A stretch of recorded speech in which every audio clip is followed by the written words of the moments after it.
নমস্কাৰ, আপোনালোকে চাবলৈ আৰম্ভ কৰিছে আৰকে নিউজ। এই মুহূৰ্তত দিবলৈ লৈছোঁ অসমৰ লগতে ভাৰতৰ বিভিন্ন প্ৰান্তৰ কেইটামান গুৰুত্বপূৰ্ণ খবৰ। আজিৰ প্ৰথমটো খবৰ হৈছে মন গ'লে আপুনি সামাজিক মাধ্যমত লিখিব নোৱাৰিব যিকোনো কথা। ভাৰত বিৰোধী মন্তব্য কৰিলে জেলৰ ভিতৰত সোমাব লাগিব আপুনি। জম্মু কাশ্মীৰৰ পেহেলগামৰ ঘটনাক লৈ সামাজিক মাধ্যমত লিখাৰ বাবে গ্ৰেপ্তাৰ কৰা হৈছে AIUDFৰ বিধায়ক আমিনুল ইছলামক। আন এটা খবৰ, জম্মু কাশ্মীৰৰ পেহেলগামত সন্ত্ৰাসবাদী আক্ৰমণত নিহত প্ৰতিজন লোকৰ পৰিয়ালক ৫ লাখ টকাকৈ আৰ্থিক সাহায্য প্ৰদান কৰিব অসম চৰকাৰে। মুখ্যমন্ত্ৰী হিমন্ত বিশ্ব শৰ্মাই সংবাদমেলযোগে এই কথা সদৰি কৰিছে। পৰৱৰ্তী খবৰ, গণতন্ত্ৰ ধ্বংস কৰিছে হিমন্ত বিশ্ব শৰ্মাৰ চৰকাৰে।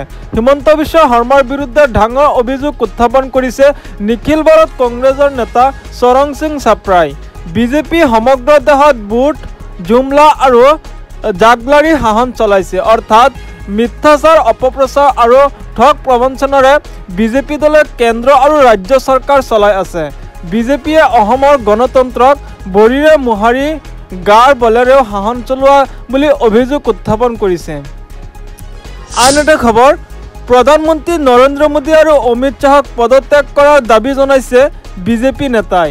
বিজেপি নেতাই সুব্ৰমণিয়াম স্বামীয়ে কৈছে, প্ৰতিশোধ বিচৰাতকৈ প্ৰথমে মোদী আৰু অমিত শ্বাহে পদত্যাগ কৰক।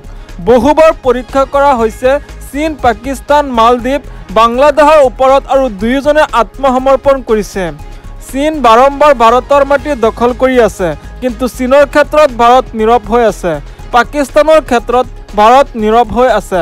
মালদ্বীপ আৰু বাংলাদেশৰ ওপৰতো এই দুয়োজন নেতা মোদী আৰু অমিত শ্বাহ নীৰৱ হৈ আছে, আত্মসমৰ্পণ কৰা দেখিবলৈ পোৱা গৈছে। সেইবাবে প্ৰধানমন্ত্ৰী মোদী আৰু অমিত শ্বাহে পদত্যাগ কৰিব লাগে বুলি মন্তব্য কৰিছে বিজেপি নেতা সুব্ৰমণিয়াম স্বামীয়ে। এনেধৰণৰ খবৰ নিতৌ পাবলৈ চেনেলটো ছাবস্ক্ৰাইব কৰি ভিডিঅ'টোত এটা লাইক কৰি দিব। ধন্যবাদ।